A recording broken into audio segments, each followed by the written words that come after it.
एक बार फिर से स्वागत है आप सभी का हमारे चैनल जीटी गुरुजी पर, जहां आपको मिलता है G for grammar and T for translation. मैं हूं प्रभात कुमार सिंह और आज मैं आप सबके लिए लेकर आया हूं आर.के. सिन्हा जी के द्वारा लिखित book Oxford junior English grammar के एक्सरसाइज 7 को। सब चलिए तो सीधा शुरू करते हैं। इसमें अब सबसे पहले डायरेक्शन यानी बनाना कैसे है उसके बारे में कोई यानी क्वेश्चन दिया हुआ कि टेल विच प्रोनाउंस या एडजेक्टिव्स भी in these sentences are relative pronouns, है ना। कौन से इसमें रिलेटिव प्रोनाउंस है, विच आर मतलब इंटेरोगेटिव प्रोनाउंस, इंटेरोगेटिव एडजेक्टिव्स, यानी कुल मिलाकर हमें 3 बताना है। याद रखेंगे इसमें बहुत सारे और भी प्रोनाउंस होंगे या एडजेक्टिव्स होंगे, बट हमें यहाँ कहा जा रहा है सिर्फ 3 बताना है। रिलेटिव प्रोनाउन, इंटेरोगेटिव प्रोनाउन, ये 2 प्रोनाउन और एक इंटेरोगेटिव एडजेक्टिव, बस 3 ही की हम इसीलिए चर्चा करेंगे। बाकी की चर्चा इसमें नहीं, अगले एक्सरसाइज में है कि ऑल प्रोनाउंस बताना है। चलिए तो शुरू करते हैं। हु इज़ देयर, इसमें क्या होगा, तो हु जो है वह आपको इंटेरोगेटिव प्रोनाउन होगा। क्यों होगा मैं एक्सप्लेन कर देता हूँ। क्योंकि WH वर्ड है और वाक्य के शुरू में है और वाक्य के लास्ट में जो है वो आपको क्वेश्चन मार्क है। क्वेश्चन मार्क वाला इंटेरोगेटिव ही होगा और उसमें इंटेरोगेटिव शब्द को खोज लेंगे हम, है ना। आप सबको मालूम होगा WH वाला है ना, WH का मतलब हो गया आपको हु। तो ऐसा WH वाला जितना भी वर्ड है ना वो सब ये होता ही है। देखिए एक बार मैं शॉर्ट में बता दूं, शायद आपको कहीं बताया गया हो या नहीं। जितना भी है आपको हु हो गया, हुम हो गया, हुज हो गया, विच हो गया, वाट हो गया, है ना, और वेन, इस तरह के जो भी है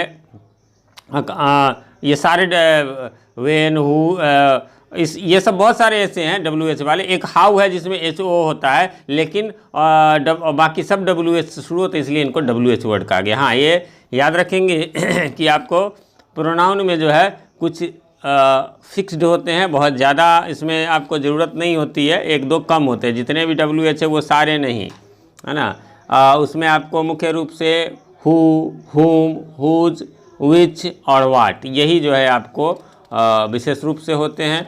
इसी प्रकार रिलेटिव में इनके अलावा बस रिलेटिव में एक याद रखेंगे कि दैट एक एक्स्ट्रा होता है। और अंतर क्या होता है कि इंटेरोगेटिव में हमेशा वाक्य के शुरू में ये वर्ड्स होंगे और रिलेटिव में हमेशा ये वाक्य के बीच में होंगे। और रिलेटिव वाले में आपको फुल स्टॉप होगा, जबकि इंटेरोगेटिव वाले में क्वेश्चन मार्क होगा वाक्य के अंत में। हाँ, किसी किसी में क्या होगा कि क्वेश्चन मार्क होने के बावजूद बीच में भी एक रिलेटिव प्रोनाउन आ जाएगा, तो उसको पहचानना होगा। वो दैट हो या WH वाला बीच में हो तो वह रिलेटिव है, शुरू में होगा वाक्य के तो वह जो है इंटेरोगेटिव होगा। चलिए दूसरे से देखते हैं। This is the boy who has stolen my pen. निश्चित रूप से यहाँ पर आपको हु होगा रिलेटिव प्रोनाउन, क्योंकि ये WH वर्ड वाला है, लेकिन बीच में और देख रहे हैं लास्ट में इसके फुल स्टॉप है। लेकिन 3 में क्वेश्चन मार्क है, निश्चित रूप से इसमें एक इंटेरोगेटिव वर्ड होगा और वो है होम, WH वर्ड है। 4 में आप आ जाइए। This is the thief whom the police wants to catch, निश्चित रूप से WH वर्ड होम है तो होम होगा और ये क्या होगा, रिलेटिव होगा, फुल स्टॉप है इसमें और ये वाक्य के बीच में आया। This is the boy that I told you of, है ना, यह वही लड़का जिसके बारे में मैंने आपको बताया था। तो यहाँ पर हो जाएगा दैट। मैंने बताया था रिलेटिव प्रोनाउन में भी वही होते हैं जो इंटेरोगेटिव प्रोनाउन में होते हैं, बट एक से केवल एक्स्ट्रा में दैट होता है। वाक्य के बीच में दैट रहे तो आपको यह भी रिलेटिव प्रोनाउन होगा। 6 नंबर में आ जाइए। He that is down needs fear no fall, जो नीचे झुका हुआ है मतलब जो डाउन टू अर्थ है, मतलब शालीन है, उसको गिरने का डर नहीं होता है। अभी नीचे रहेगा वो गिरेगा कहाँ से, ऊंचाई पे जाएगा वही ना।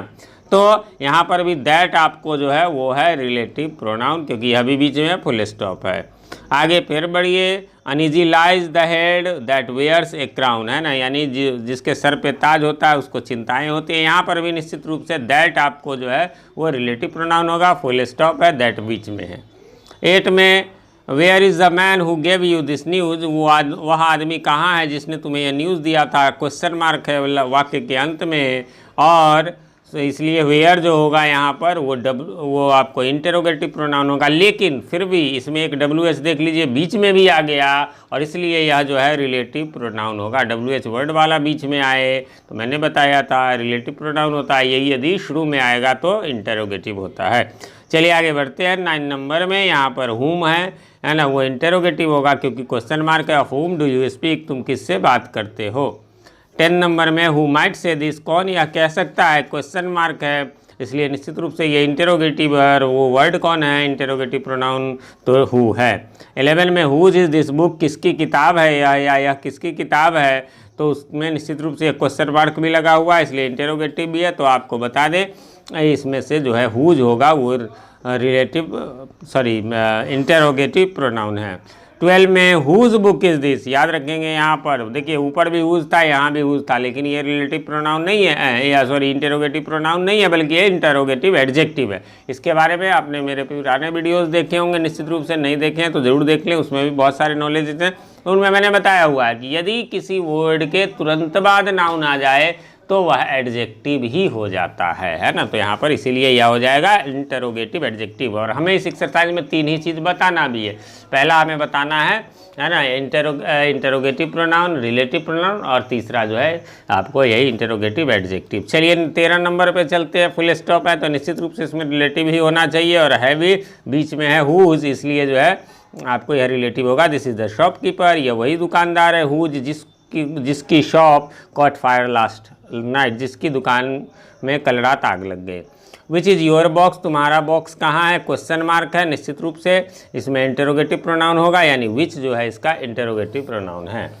आगे बढ़ते हैं। The box which I bought yesterday is here, निश्चित रूप से यहाँ पर फुल स्टॉप है, इसलिए रिलेटिव प्रोनाउन होगा। वर्ड कौन सा होगा, WH वर्ड वाला, विच है यहाँ पर, है ना, यानी वो बॉक्स कहाँ है, the box which I bought yesterday is here, यानी कल जो बक्सा मैंने खरीदा था वो यहाँ है। Which book did you buy, कौन सी किताब तुमने खरीदी, क्वेश्चन मार्क है। निश्चित रूप से यहाँ इंटेरोगेटिव प्रोनाउन या एडजेक्टिव होगा, यहाँ पर विच जो है इंटेरोगेटिव एडजेक्टिव होगा, क्योंकि फिर इसके तुरंत बाद जो है आपको नाउन यानी कि बुक है, इसलिए विच इंटेरोगेटिव आपको एडजेक्टिव हो गया। 17 में व्हाट इज़ द मैटर, क्या बात है, आप इस वाक्य को रट सकते हैं। किसी से पूछे what's the matter, what's the matter, short में व्हाट्स या नहीं तो व्हाट इज़ द मैटर, यानी क्या बात है। क्वेश्चन मार्क है तो इंटेरोगेटिव प्रोनाउन होगा, यानी व्हाट। चलिए 18 में what work will you do, question mark है तो निश्चित रूप से इंटेरोगेटिव होगा, भले ही प्रोनाउन या एडजेक्टिव। और नेचुरल सी बात है, यहाँ पर WHAT व्हाट जो है वो आपको होगा इंटेरोगेटिव, लेकिन ये एडजेक्टिव होगा क्योंकि इसके बाद वर्क जो है वह भी जो है वो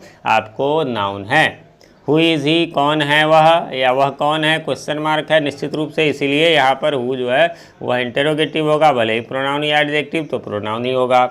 इसके अलावा 20 में हुज इज़ दिस अम्ब्रेला, किसकी छाता है, या क्वेश्चन मार्क है, इसलिए यह इंटेरोगेटिव है, और इसीलिए इसमें हुज जो है वो आपको निश्चित रूप से इंटेरोगेटिव प्रोनाउन है।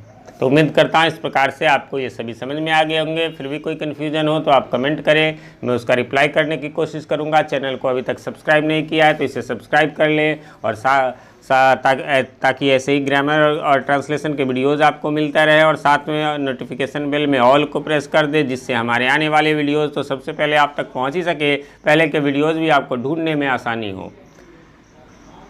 यहाँ तक देखने के लिए आपका बहुत बहुत धन्यवाद। आपका दिन शुभ हो। Thank you.